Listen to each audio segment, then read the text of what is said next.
Merry meet and welcome to Soulful Sunday here at Ariel's Corner. This is Ariel Gatoga and we are streaming live on YouTube. Moderating today are the lovely Honey Paw, the lovely Heather, and the lovely Deline. Thank you so much, moderators, and thank you so much to everyone for joining us today. I hope you are doing splendidly, and if I haven't interacted with you, if you haven't been on a stream since Christmas and you celebrate Christmas, I hope you had a great Christmas. And if you didn't celebrate Christmas, I hope you had a wonderful Yuletide in general. And I guess we are still on Yuletide. I kind of miss the old Christmas where you start on Christmas and then you do 12 days of Christmas, have a big party on 12th night, and then you forget about it. I like that. Or even better yet, how about if we just have one day of Christmas on Christmas and then forget about it? I get so over the sweating glitter that goes on during Christmas time.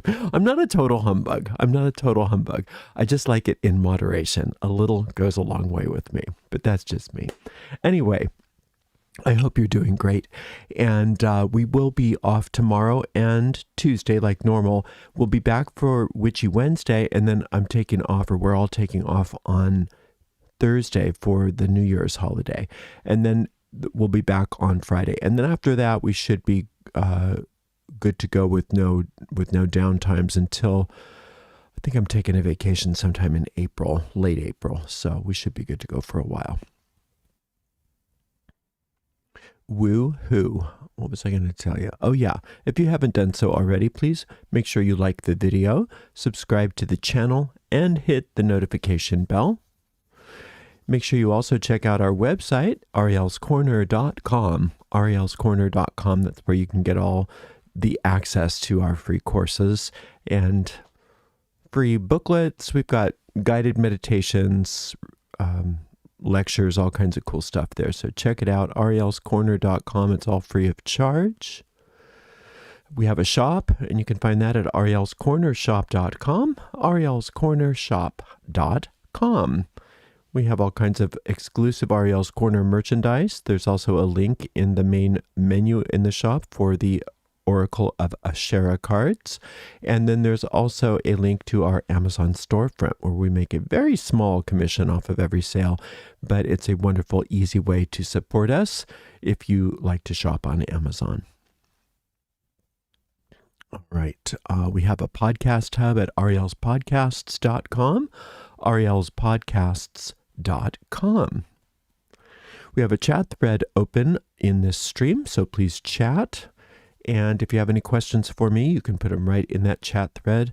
Sundays, I usually don't have a lot of extra wiggle room. I've got to get going to work, but provided I haven't gone on too long, I should be able to answer any questions that come through. If I can't get to your question, please bring it on over to the Facebook group or the Discord server, and we will answer it there. If you'd like to donate to this channel, you can do that by going to our website. In the footers of those pages, you'll see a little donate button.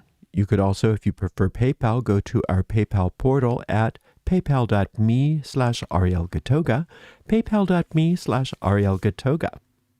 Or on YouTube, you could use a super sticker, super chat, or super thanks if you feel like giving a donation. We do appreciate your support. And mostly what we appreciate is you for being here today. So let's get going. If you are in a place where it is safe and appropriate, please close your eyes and begin to take some nice, long, slow, deep, relaxing breaths in through your nose and out through your mouth.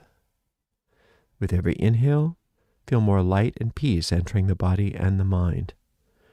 With every exhale, let go of all the tension in the body, along with anything in your mind you do not want. Inhaling peace, exhaling as you let go.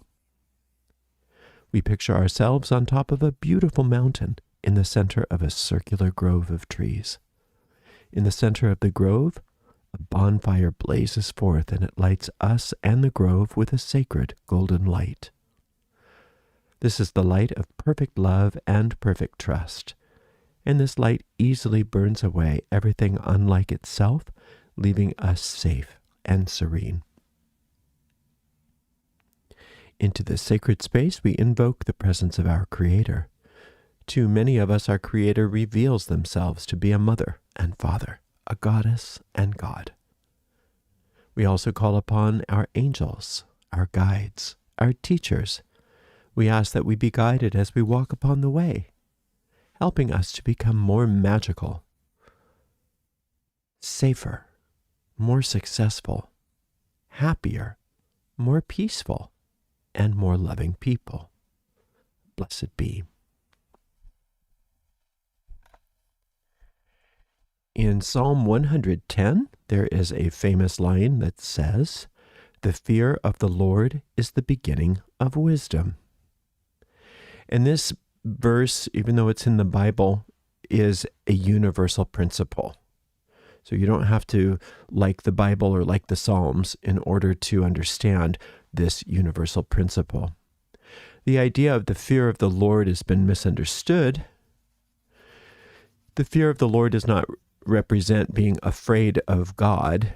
It represents having respect and a sense of awe and even ecstasy about the way things work. The Lord, in this particular case, we could, as magicians, look at it as meaning the law, the magical law. And that's what I want to talk about today, is the magical law. There's one magical law out of which many other magical laws are born. And this main magical law is the law of cause and effect. And when we think about the fear of the Lord being the beginning of wisdom, as magicians, we can take that as being, when we respect the law, it's the beginning of our magical successes. And wisdom and success magically are synonymous. Our magical successes are based upon our wisdom. And our sense of wisdom is connected to our understanding of the law.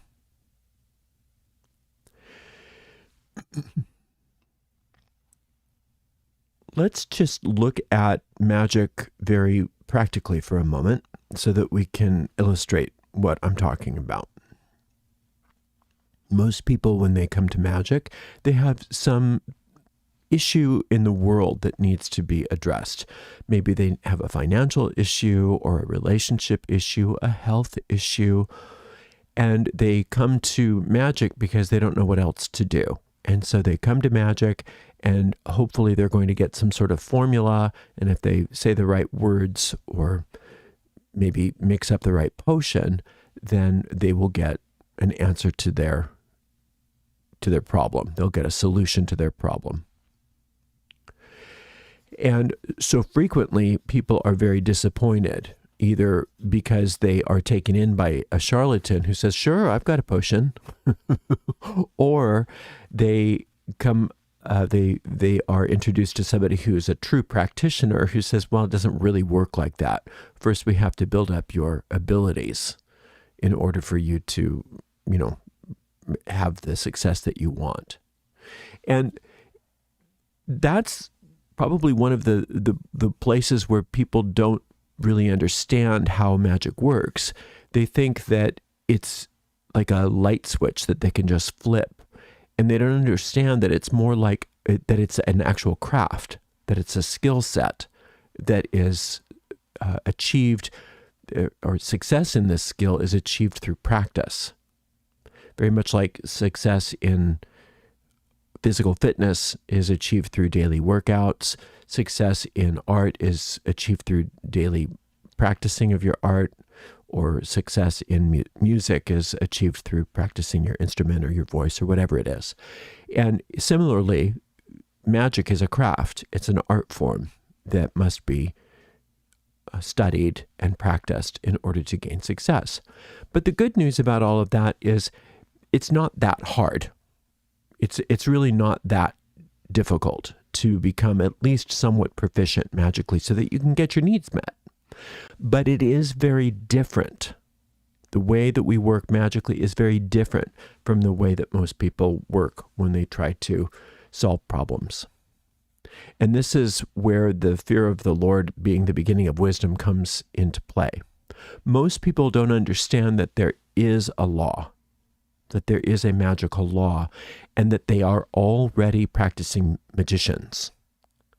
It's just that because they were ignorant of the fact that there's a law of cause and effect, and that the causes are internal in their minds and the effects are their circumstances, that they've already been practicing magic all this time, just in a way that is giving them what they don't want. So that's one of the reasons why ultimately it doesn't take that much practice to become good at magic, because everybody's already been practicing it. But they have to learn what they've been doing and understand that the way that they can achieve success in solving their problem is very different in approach when you're coming from magic than what they've been doing all this time. And that they also have to change their way of thinking dramatically in order to undo the negative effects of what they've been getting, and instead redo new causes in order to get new effects. The cause of everything is how we see it, how we conceptualize it, how we interpret things. And when we can look at something that's seemingly what we don't want and say, you are not as you appear, and I can change you,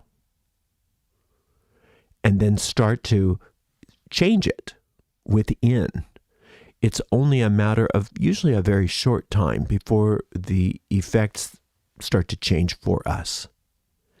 So let's use a very simple practical example so it's understandable. Say somebody has been looking for work and they want a job spell.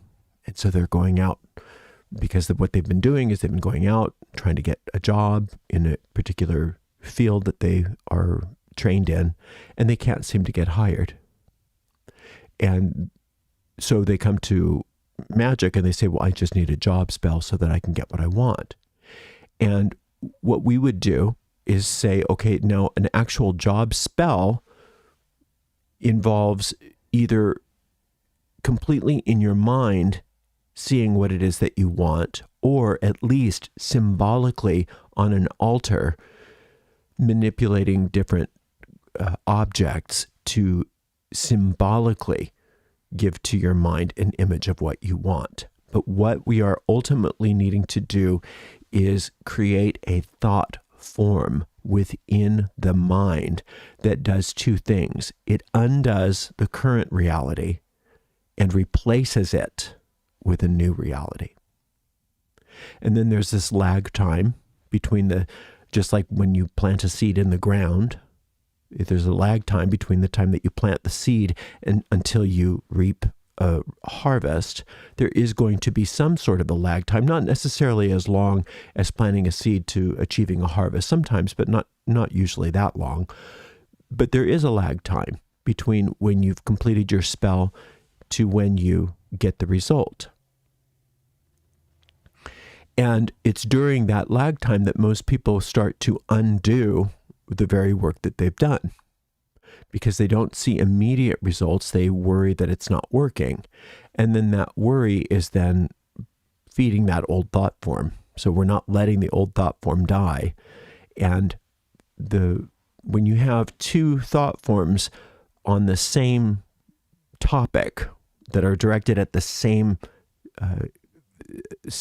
issue, it's the stronger of the thought forms that will prevail, and the other one will fall away. And so it's during that lag time when we need to be our most careful. That's when we need the fear of the Lord, because we have to understand the fear of the Lord, meaning I have to respect the law. And the law is that what I put my attention on, what my consciousness is focused on, and where my emotional energy is directed is the thought form that is being built and is being strengthened.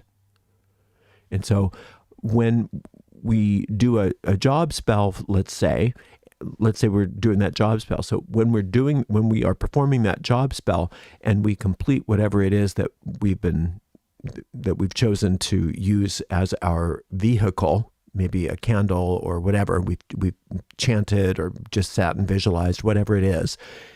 Once that session is over, that's when the rubber has to meet the road.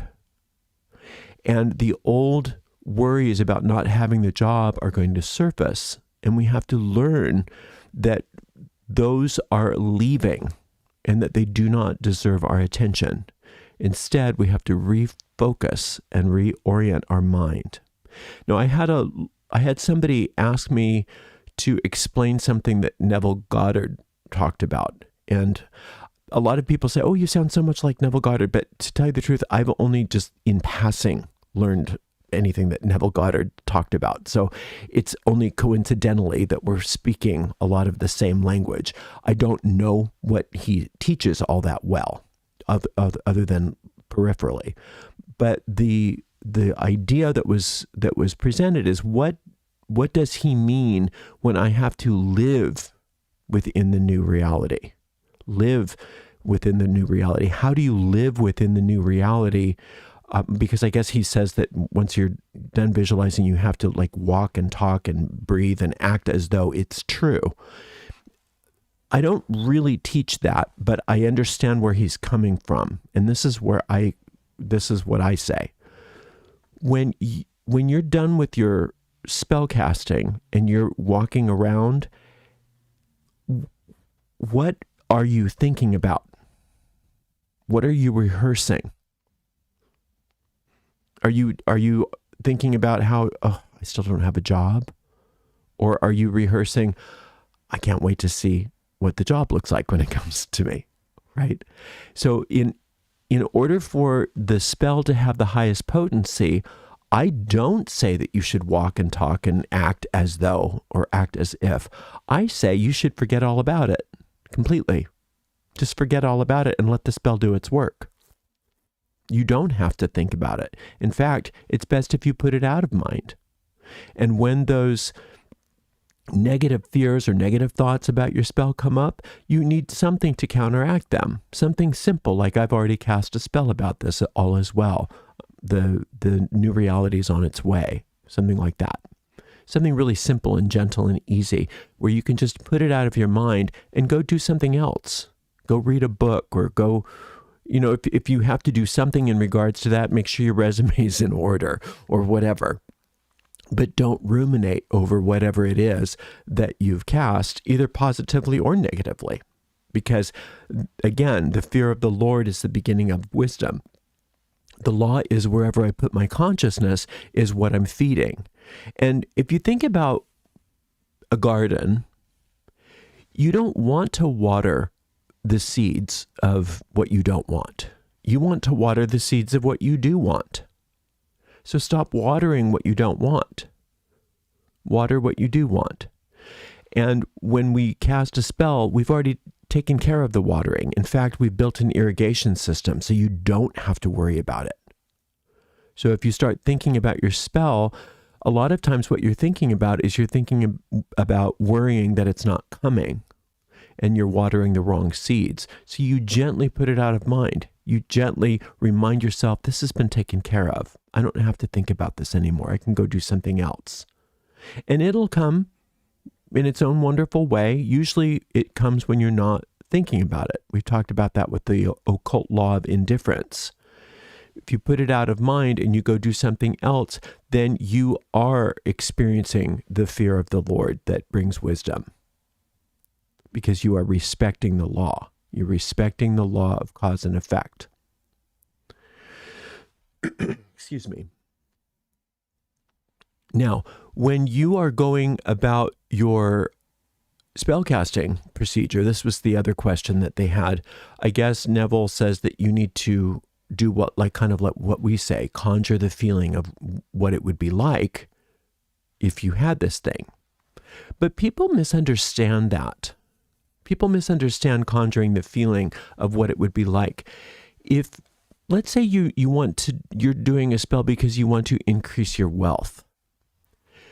Wealthy people don't get super excited about money coming in.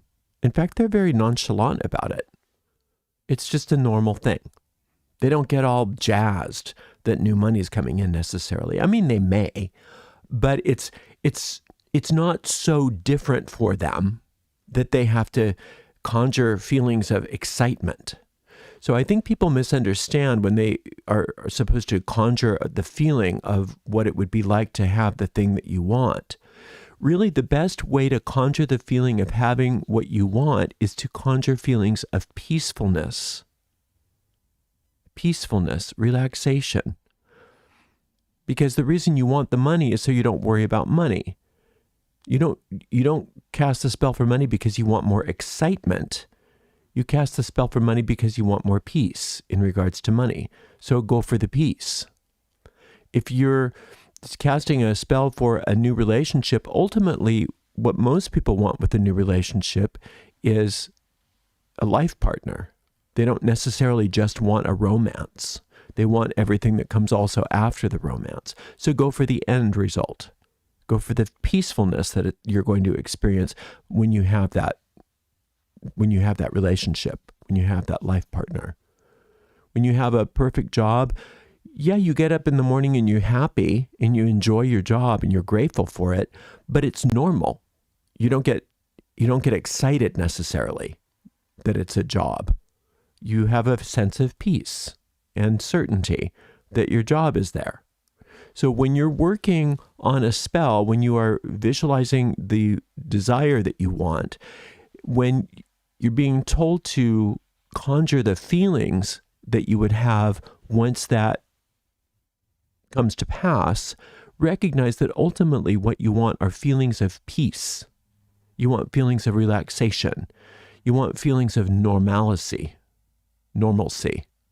You want an idea that this is normal, that this is the way it always has been. It's no big deal. That's the kind of conjuring that I recommend, not conjuring excitement. Conjuring excitement is telling your deep mind this is abnormal. You get really excited when something abnormal happens. And that's not what we want.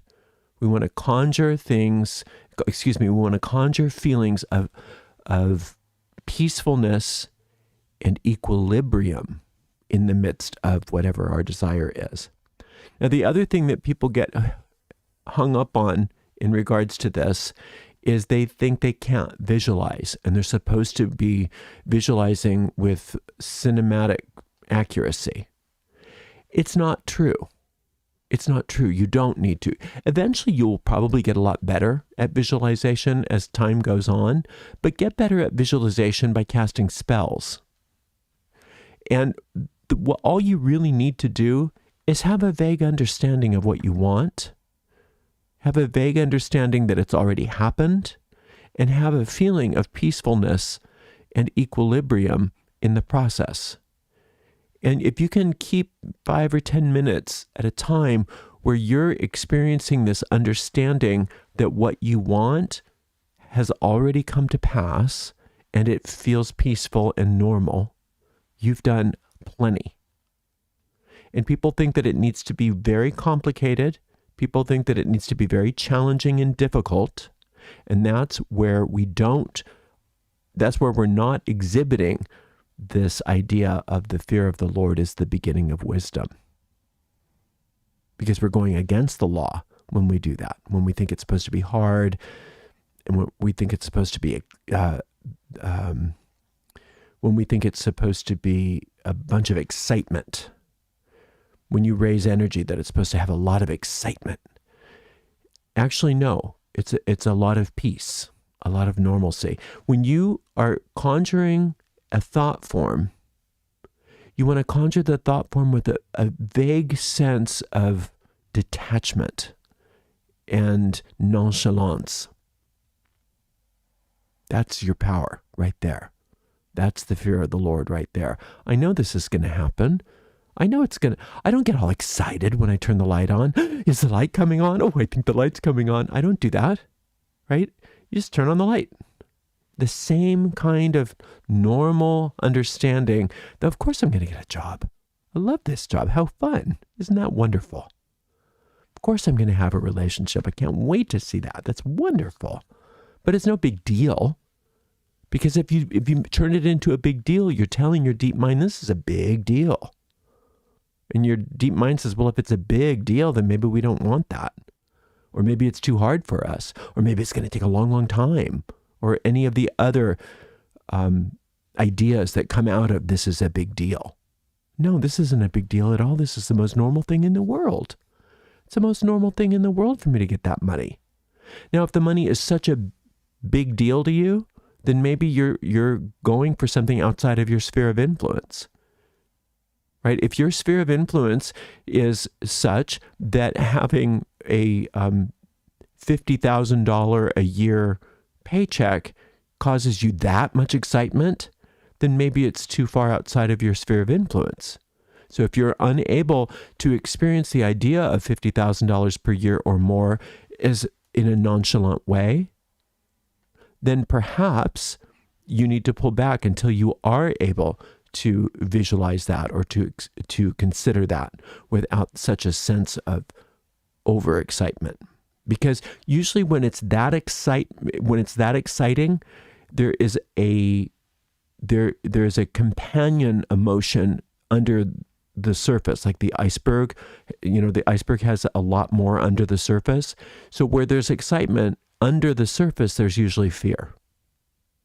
Where there's a lot of excitement, there is also its polar opposite outside of your experience, that is fear that it's not going to happen. Whereas if you can melt that iceberg a little bit to where it's just normal, just balanced, just equilibrium, no big deal, then you're respecting the law. Then you are respecting the law of cause and effect. And then you have that fear of the Lord that is the beginning of all wisdom.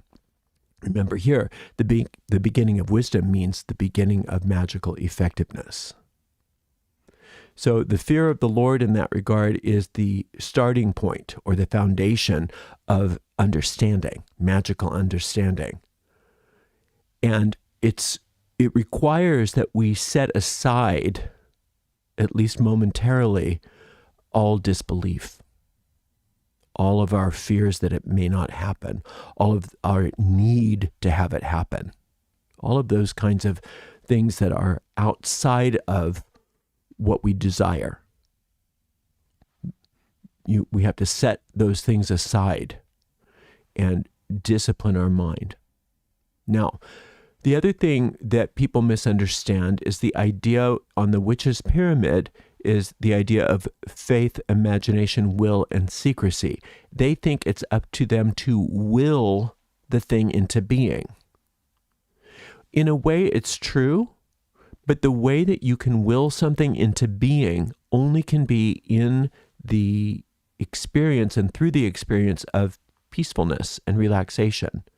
So willpower in this regard is you being able to will yourself to focus on that peace, to focus on that relaxation, to focus on operating the law for your benefit. It's not so much, I'm going to will this to be.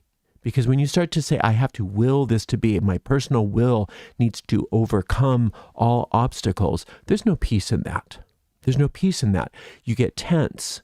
Your corpuscles start to almost burst. You have to allow yourself to use your willpower to relax and to focus your mind and to not indulge in your fears, etc. during the spellcasting process and after the spellcasting process. When the fears come up, it's not that you want to ignore them, because when you ignore a fear, you are giving it power. You turn and face it and you relax and you remind yourself there's nothing to fear. All is well. My spell is coming to pass, but now I need to focus on something else. I'm going to really focus on something else and let it manifest as it will. That's how you use your willpower. If you've taken a witch's primer, you know that we've given you a week of building each of those, what we call elemental bodies. And each of those elemental bodies are linked to one of the corners of the witch's pyramid. In the corner of will, you are given a week where you're really building your willpower. Some people have a hard time with that. But once you get through that week, you get to a point where you say, well, if I really will something, I will be able to make it happen no matter what. That is such a powerful tool in your arsenal, because that is what you use to will yourself to be at peace, to will yourself to focus on what you want rather than what you don't want.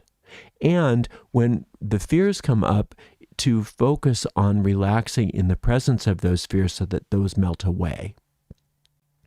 I hope I'm making sense. You don't want to just put your fears out of mind, but you also don't want them to run amok.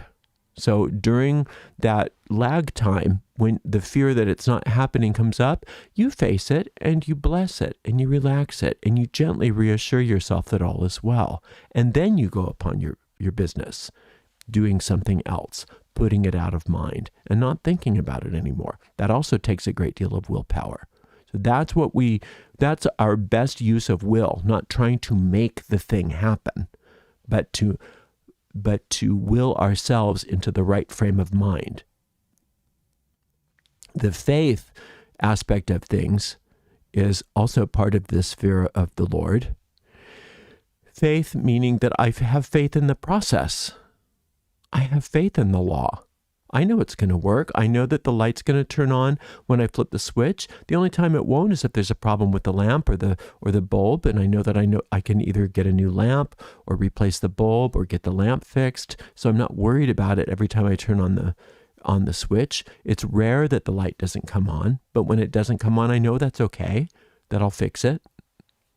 So that's the type of faith that we have to have with our spell. We have total trust in the law.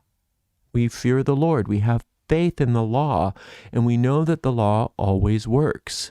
And this is why it's important, again, to work within the sphere of influence so that you have a track record when you're working magic that you can lean on. And just like you've turned on lights for your whole life, you're an expert at turning on lights. You have absolutely no fear that the light won't turn on. And the same goes with your magic. You have worked so many successful spells that you have no fear that the spell won't work. That's how built your faith is.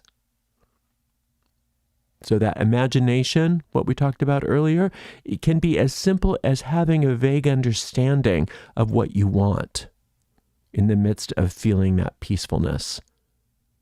Now, as you get better and better at it, you'll notice that your ability as an imaginer becomes more prolific. Becomes more expert. You become more expert at imagining things. But that's okay. Even before you become expert at imagining things, you can have lots and lots of magical success. So just understand that you already know how to imagine. Like we said earlier, you've been imagining what you don't want your whole life. And look how well you've done. So you can easily imagine what you do want using the same skill that you already have. Now, secrecy is the other point that is part of the fear of the Lord.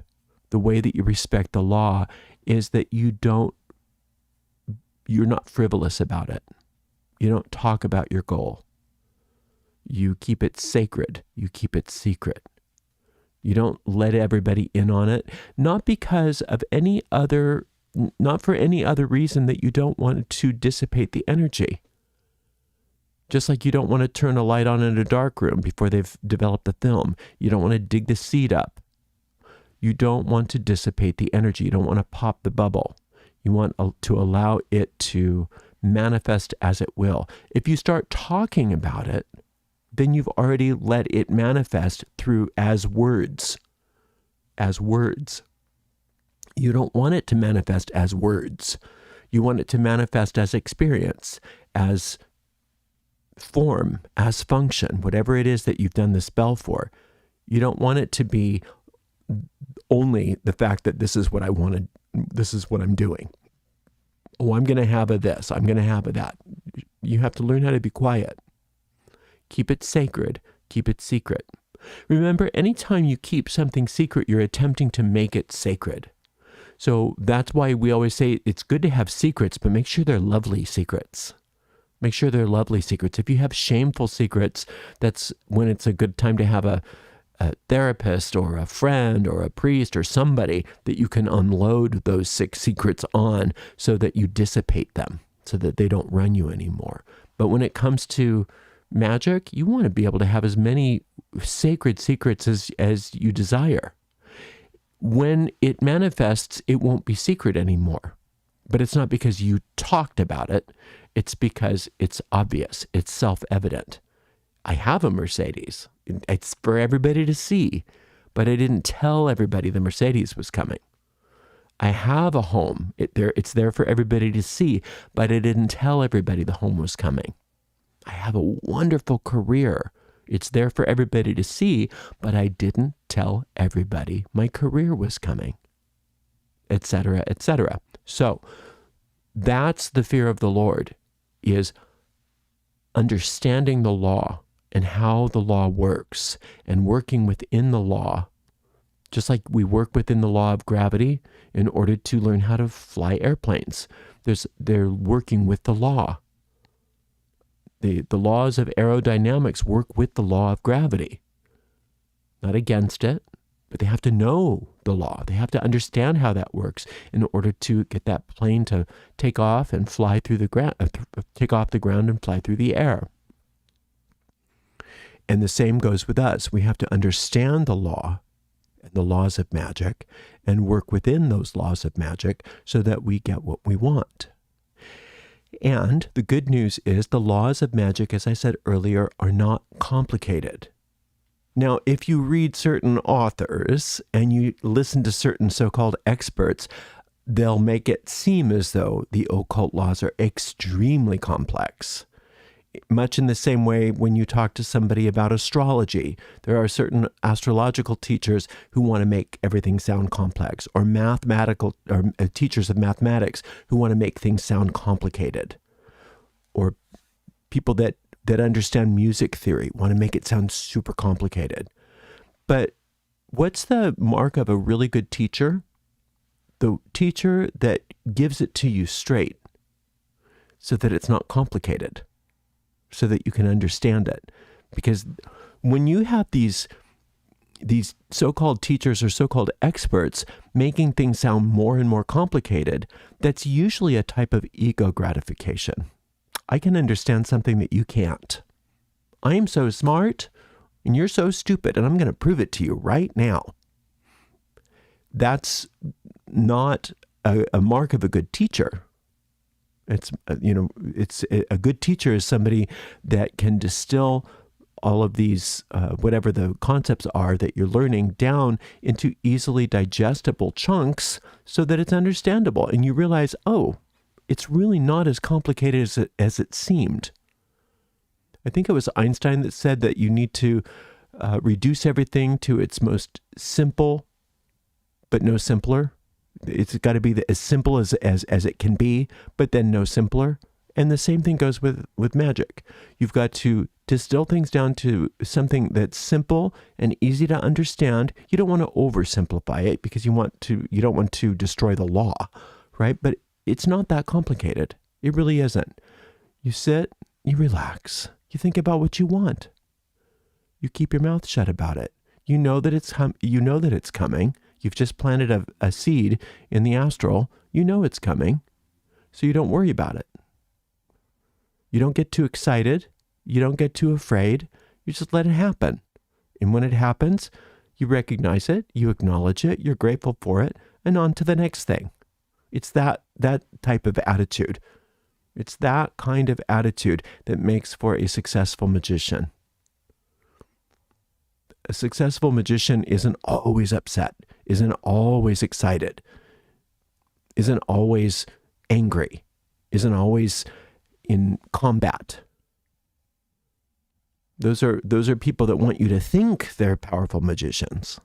But a powerful magician is one that is calm and certain and quietly gets what they want out of life without drawing much attention to themselves. And that's how you have the fear of the Lord that is the beginning of all wisdom. Thank you so much for spending some time with me today. I so appreciate you. Until next time, blessed be. Let's see if I have any questions. Oh, there's one. Hi, Ariel. Please give me advice. I'm about to join a Wicca tradition, but raised Christian. I still struggle with the idea of working with deities. Please help. Well, if you don't have to join a Wicca tradition, if it's something that doesn't jive with you, if you want to do it, then do it. But not all witches are Wiccans, just so you know, and not all witches work with deities. But if you like the idea of working with deities, you can. There's no law against it, but there's no law that you have to either.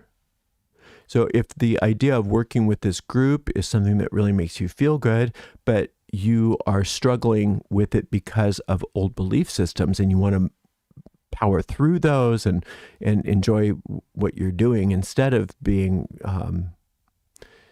having your peace of mind being usurped by your old religious traumas and things like that.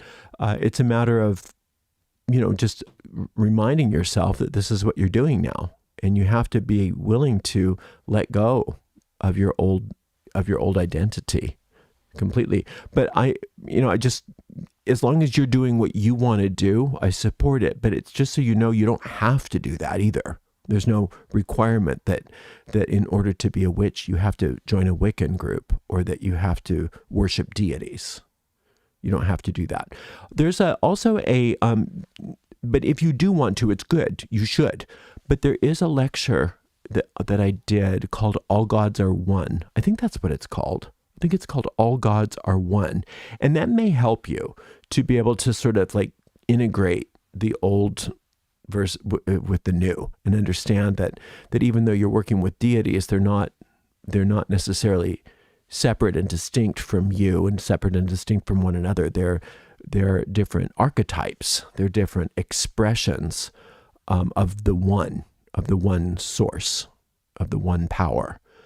And I think it's called All Gods Are One. I hope that's what it's called. If you can't find it on my YouTube channel or on my website with my lectures, come on over to either the Facebook group or to the Discord server, and I'll figure out what it actually is called. All right, but that is a good question, and it can be challenging. And the only reason I brought up the fact that you don't have to do it is just some people think, well, in order to be a witch, I have to be Wiccan, and I just want to make sure you understand that that's only one tradition. That's only one way to do the craft. There's many, many ways you can do the craft. All right, let's see if we have any other questions. Oh, no. Well, that was a good question, and I appreciate it.